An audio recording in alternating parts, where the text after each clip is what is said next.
is man and woman's best friend. But how good a friend to your dog are you?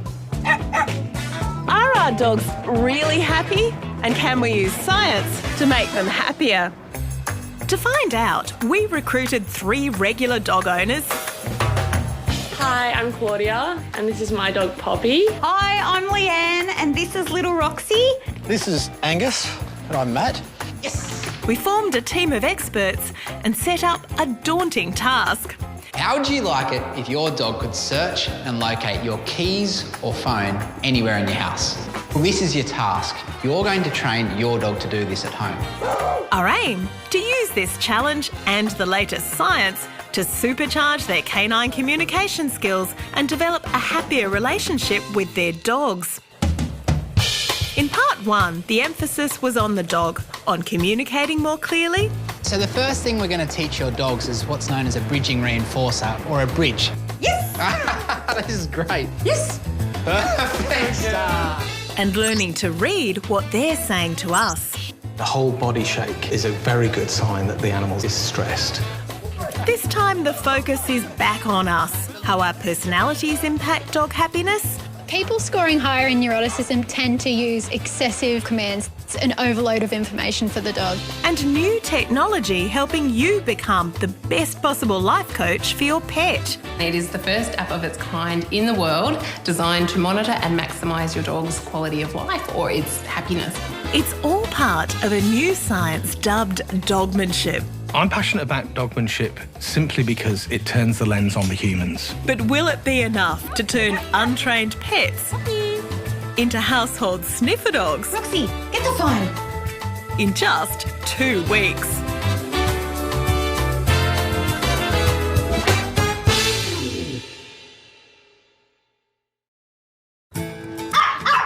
It's day 6 of our crash course in dogmanship, and animal behaviour consultant Ryan Tate is keen to check on his smallest pupil.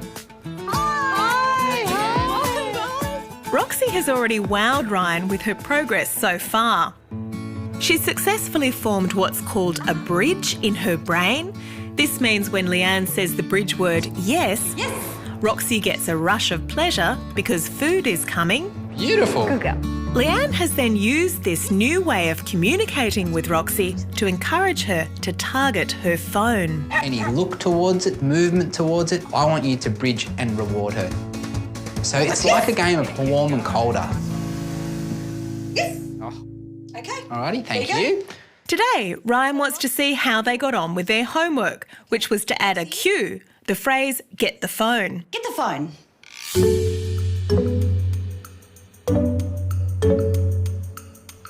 Yes, good girl. Good girl. That's fantastic. She's still really using her eyes. Okay. Ryan wants her to start using her nose, so he puts the phone out of sight. Set, and it's ready to go. You pop it down, give her your cue. Get the phone. Yes, good girl. That's what we're after. Girl. You know what was so good about that, Leanne, is that she didn't remember where it was. Did you hear her smelling? Yeah, She was searching the ground back and forth. This is a turning point in her journey to becoming a sniffer dog, and it's incredible to watch. Leanne can't tell Roxy to use her nose. Roxy had to think for herself. How do I get that reward? Oh, like this. It's empowering for her, giving her confidence. That was so cute. You can hear her little nose when she hits the ground, almost snorting around and working hard for it. Ryan is so impressed he decides to push Roxy further, much further, and introduce the sofa. You ready? Yes. Right, Roxy, what's this? Hey. All right, go for it. Nice and quick. Roxy, get the phone. Not yet. She knows it's around there somewhere, but she's got to get a little closer. The steps and skills Ryan is sharing here are all based on the science called learning theory. So this is the process known as chaining or backwards chaining, where we train the finished product first. So the dog gets to the phone, that's what we've established. And now we start adding in all those complex layers of you're moving further away, you have to look for it. So the dog always knows where the finished goal is because that's where we started. But this time, Roxy has been pushed too far and needs help. Yes, good girl. Good girl. Before I thought she was ready for that step. Yeah. She's not. But we can't stop there. Roxy still has to finish every session on a success or she'll lose interest in this game. So Ryan tries to make it easier. So we'll grab these two cushions. Yes. Put them on the ground. Roxy. Ooh, what's that? And we'll put it just under there. Roxy, get the phone. But even the cushion concept proves a bit much for little Roxy. She just hasn't quite got the concept that it might be under something. Yes. Perfect. If you've got a couple of treats there, give her a jackpot. So good. Come here. Your timing was impeccable. She can rest for the day. You've done a great job. They are doing a great job, but there's still only 1 week left to turn a dog that's confused by under a cushion into a full-blown mobile phone sniffer dog. We'll check on the progress of our other dogs, Labrador Angus and Surfing Spoodle Poppy, later in the program. But for now, our 3 owners have some homework to do. So I'd just like you to fill out this short personality profile questionnaire. What we want to know is, how will our owners' personalities affect their coaching success?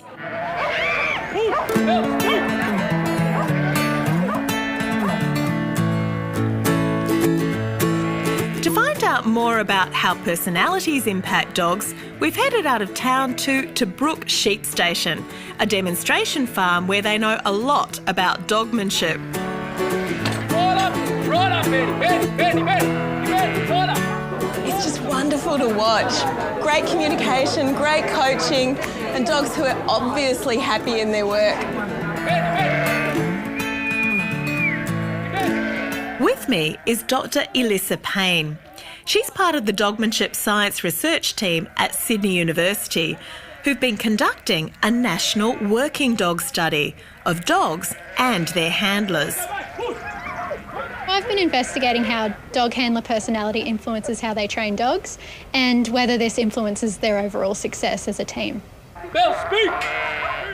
So what's it like working with these dogs? Unbelievable. Nothing better than taking your best friend to work with you every day. Over 800 working dog handlers took part in an anonymous survey which included a short standard personality profile, the same one our dog owners are filling out now.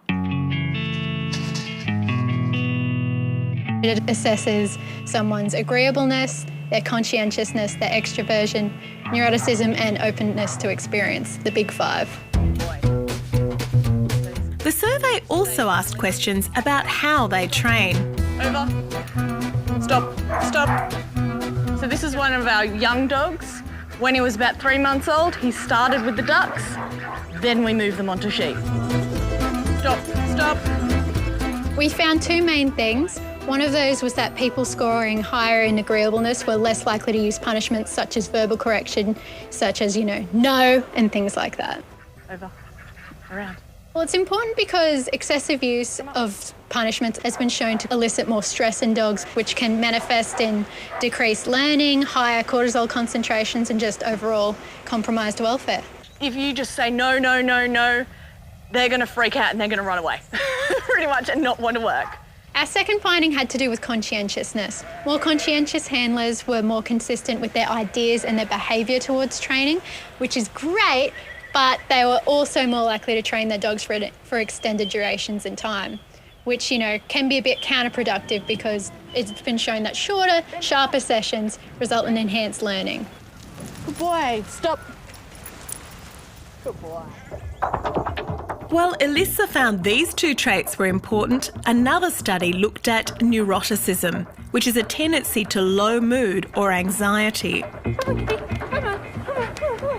People scoring higher in neuroticism tend to use excessive hand movements when they train and excessive verbal commands. Things like sit, yep, stop, no, no. Sit, sit, sit. And that can be pretty counterproductive with training because it's an overload of information for the dog, which in fact resulted in dogs taking longer to respond to commands. Go back. For now, let's leave our happy working dogs to their ducks and head back to our dog owners to reveal their personality profile results and the implications. So good news, you all scored highly on agreeableness. And that means you're less likely to use verbal correction with your dog. You know, things like bad dog, no. They also all score highly on the desirable quality of conscientiousness. With the drawback, it can make you train too long. Dogs have been shown to learn better with short, sharp training sessions. Otherwise, their learning tends to go downhill. And all were fortunately low on neuroticism. It's actually a good result for all of you guys. You have all the right personalities to be great dog coaches. Hear that, Angus? I'm good for you. So does this mean we're doomed by our personalities to be better or worse dog trainers? Of course not, because I score highly in neuroticism. And all that you have to do is to just be aware of how certain personality aspects of yourself might, influence your behaviour, and just adapt, be aware. The point where you say the personality may drive the training for a longer period, I think that's probably something that I could see myself doing. All I can think of is I'm going to practice on Roxy and then apply it to my kids.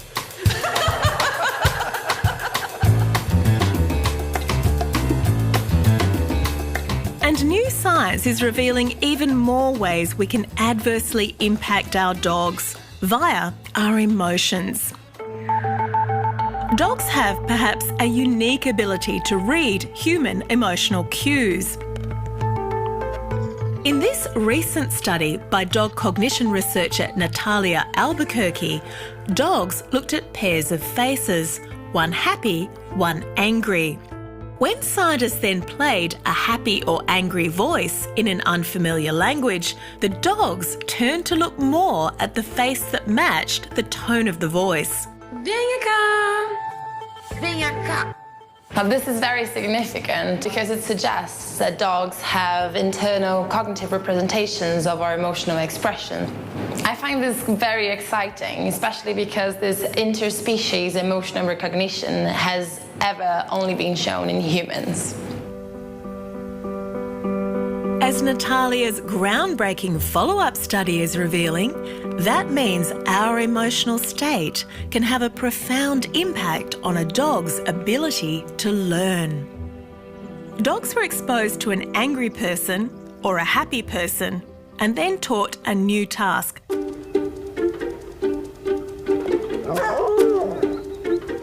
Our preliminary results are fascinating.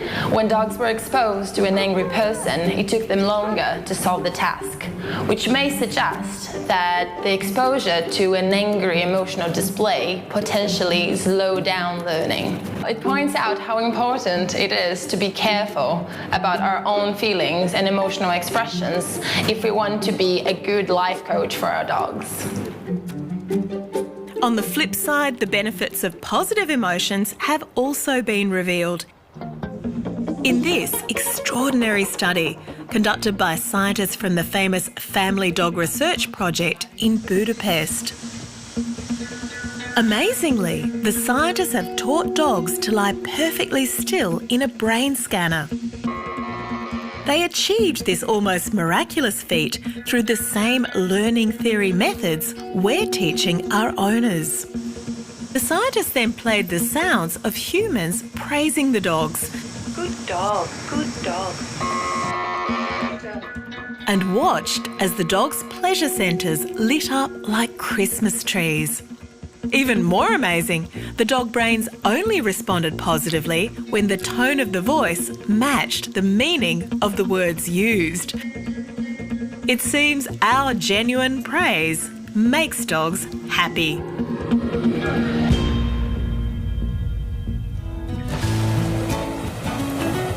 Next on our home visit list is 15-year-old Claudia and her surfing spoodle, Poppy.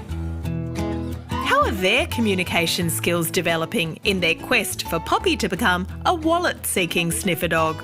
So what I want to do now, Claudia, is I want to start to put this on cue. So instead of just Poppy going mental every time she sees the wallet or a tennis ball, we want to create a cue that she knows, OK, now I search. So what do you want to say when you ask her to find the wallet? It's like, get the wallet, Perfect. All right? So, Good on. Yes, good. Claudia is learning her learning theory well. Her timing with the bridge signal yes is spot on. Good one. beautiful.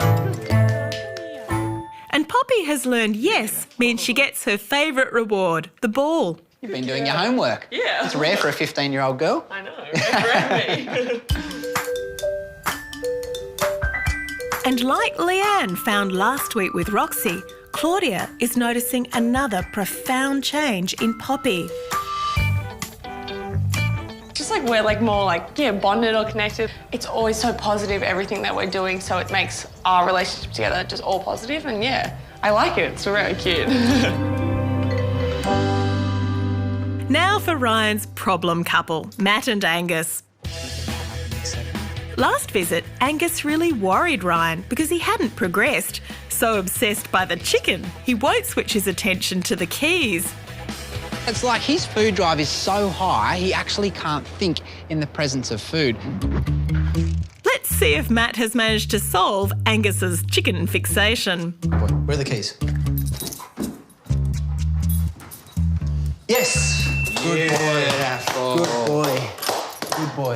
Now, Matt, just to tell you something very impressive, as he got closer, we could very clearly hear him using his nose to pinpoint at the last minute. So that lets you and I know we can start hiding these keys for real. Want to try one around the corner? Yes?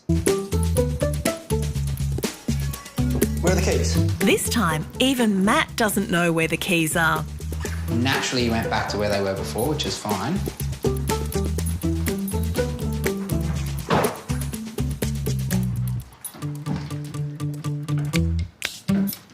Yes! Yes!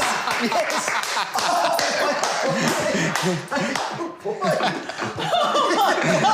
Matt, the look on your face when I gave you the thumbs up, you were genuinely surprised. That was so good. Angus is the first of the dogs to pass a double-blind test where neither owner nor dog know the key's whereabouts. I'm blown away, particularly by Angus, because he still seemed going, oh my God, Matt's got chicken, but I better go find the keys to get the chicken, which is just, it's priceless.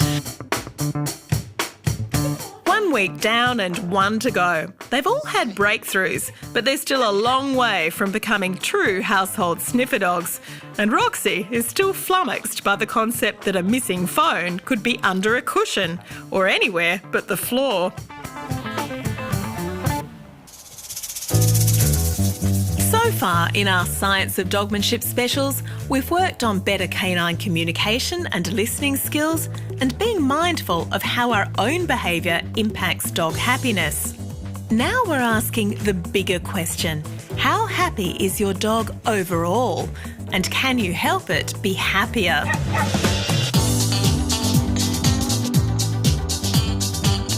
This is one of those existential questions that's difficult enough to answer in people, let alone dogs. But Australian scientists have been working on a brand new technology to address exactly that. And a lot more besides. Coming with me? Come on. This is Mia Cobb, a member of Sydney University's Dogmanship Science Research Group. She's in charge of Dog Logbook. So this is the app, Jonica. Yeah. It's Dog Logbook, and it is the first app of its kind in the world designed to monitor and maximise your dog's quality of life, or its happiness, if you will. Fantastic. We can just put basic things in like health reminders. So for example, yesterday his monthly parasite control was due and my smartphone gave me an alert through the app. In addition to the health records, which can be shared with your vet, there's a large section on activities, tracking your dog's enjoyment of its favourite pastimes. The app will actually give you a reminder that just says, hey, your dog's enjoyment hasn't been as high as usual. And that can make you think, is there maybe something wrong with my dog? Does it need to go see a vet or have a health check? These enjoyment measures are actually the key to keeping track of your dog's quality of life. And where they become invaluable is in the final stages of your pet's life and those heart-rending end-of-life decisions. Sometimes people find it hard perhaps to recognise what's in the best interest of the animal rather than is what in the best interest of us, and saying goodbye and letting go is really difficult. But there's a lot more to Dog Logbook than the end of life. This is Sugar. Hello, Sugar. Little Shug. There's a section on puppies, helping you set the foundation for a long and happy life. You can see that she's been listening to vacuum cleaners. She's been for a car ride this week, so she's met a rabbit this week. And what the app does is say, well, that's great, you've done all that this week, maybe next week you want to introduce her to an older person. So it'll help guide that really appropriate socialisation that's going to make her a really robust and resilient dog in the future. That brings us to the final part of this Making Dogs Happy special. When you get a puppy, how do you set it up for a happy life? The fact is there are major life stresses every dog will face as a consequence of living in our world. And one of the biggest causes of unhappiness in many dogs is being left alone. Hi. Hello. So who's this? This is Banjo. Yes. So what does he do when you're out? He's become destructive. Anything left on benches, pulls it off, destroys it, rips it to pieces. I'm here with Dr. Joanne Righetti, a clinical animal behaviourist. Well, we've got cameras all set up, so let's go out and see what happens. Okay.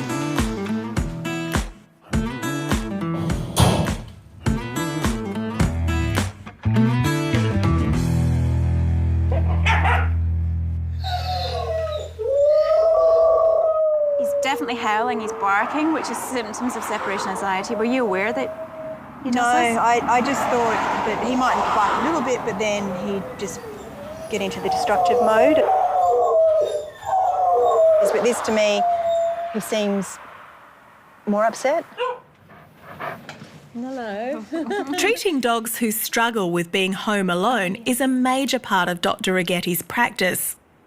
Okay, we're going to look at some short-term management strategies and long-term solutions. In some cases, there's a genetic predisposition towards anxiety, and those cases we may turn towards veterinary medication for a solution. Other cases, though, if the owners only knew what to do, we can actually prevent separation-related distress. We tend to think puppies will simply work out how to fit in with our lives as they grow up. But as their life coaches, we can do better. We can teach them the life skills they will need to deal with our world. And if you teach your puppy one life lesson, it's how to be happy on its own by creating its own happy place.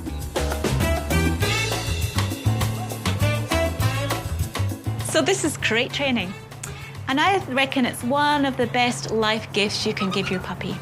So right now he's at the crate, I'm just going to leave a little treat there. So he thinks it's a really positive place to be. Creating a den out of a crate is really useful, but you can apply the same procedures to a mat or a bed. This is becoming a safe, happy place to be, and that's really good for making them feel comfortable and making them feel happy. And then you can go out and you can enjoy yourself, not feel guilty about leaving your dog at home. Notice the procedure? Great. Yes. Joanne is using the principles of learning theory to teach the dog this is its place. And of course, the door is only shut when travelling. So as time goes on, I might even introduce a command, like bed, crate, so that again becomes a positive. Great. Joanne is communicating clearly, using reward in a timely fashion, reading when the dog says no, and maintaining a positive emotional tone for maximal learning.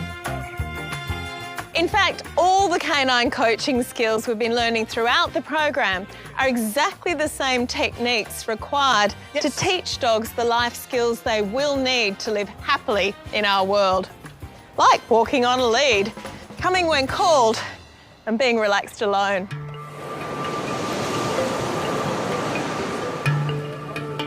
We've reached the end of our introductory course in the science of dogmanship, and the day of reckoning has arrived. Well, it's 2 weeks today to try and turn regular household dog owners into household sniffer dog trainers. Yeah. What do you reckon? No, I'm nervous for them. So am I. I'm really excited because I know they've put in the work and they understand the science, but yeah, I'm nervous. It's a big reveal. Claudia and the others are sent out of sight while we hide the wallet. Good wallet.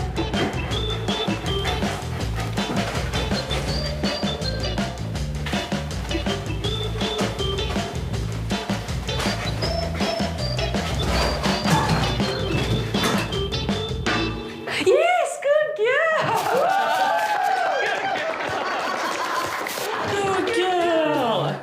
Ooh, that's stressful. After that sensational demonstration, it's Matt and Angus's turn to face the stress. Angus, where are the keys?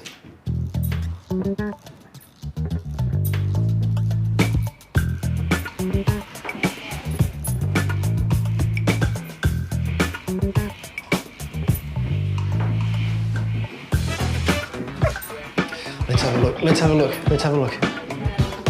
Yes!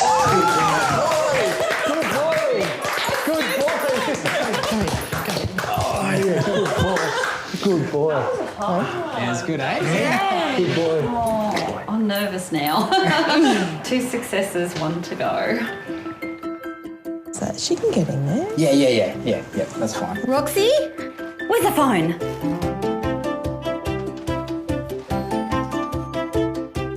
Come look up here. I don't know where the hell you people have put this thing.